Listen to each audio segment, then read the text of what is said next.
les Chinois, ils ne peuvent pas se contenter de la situation actuelle. Ils doivent prendre en compte leurs responsabilités, leurs devoirs.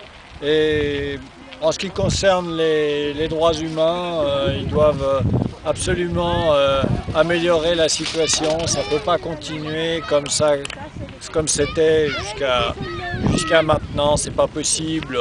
En ce qui concerne les procès, les détentions, la torture et les mauvais traitements dans les camps, ça c'est pas concevable. Enfin, si la Chine se veut un grand pays, elle se doit aussi d'avoir une politique à la hauteur sur le plan des droits humains.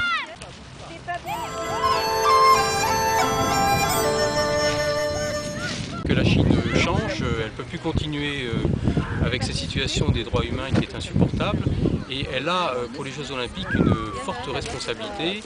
Elle doit montrer au monde qu'elle est déterminée à devenir une vraie démocratie et en finir avec tous les problèmes de censure ou les problèmes de peine de mort. Voilà, donc c'est l'occasion ou jamais pour la Chine, ces Jeux Olympiques, de montrer qu'elle est une vraie démocratie et qu'elle respecte les droits humains.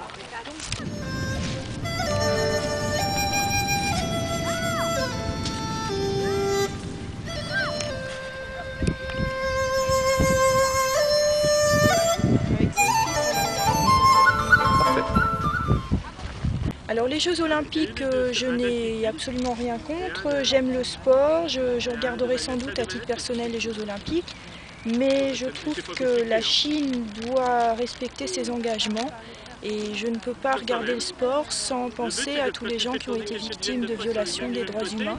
Il faut penser à ces gens-là aussi et les soutenir, donc c'est aussi par solidarité que je participe à cette action aujourd'hui.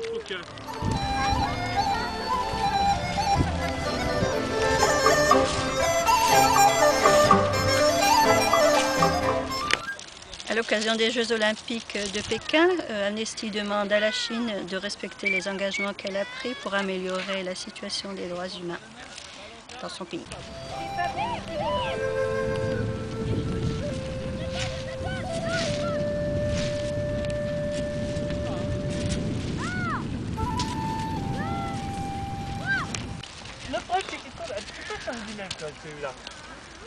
Aujourd'hui, symboliquement, nous faisons voler des cerfs-volants pour témoigner de notre soutien au peuple chinois. Voilà, il y a juste à tenir, non, c'est ça?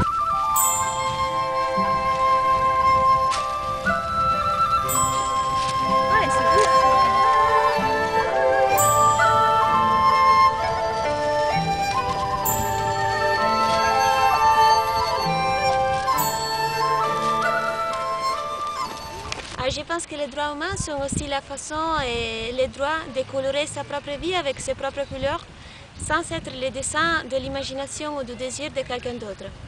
Et j'espère que la Chine un jour se réveillera pour comprendre aussi ça.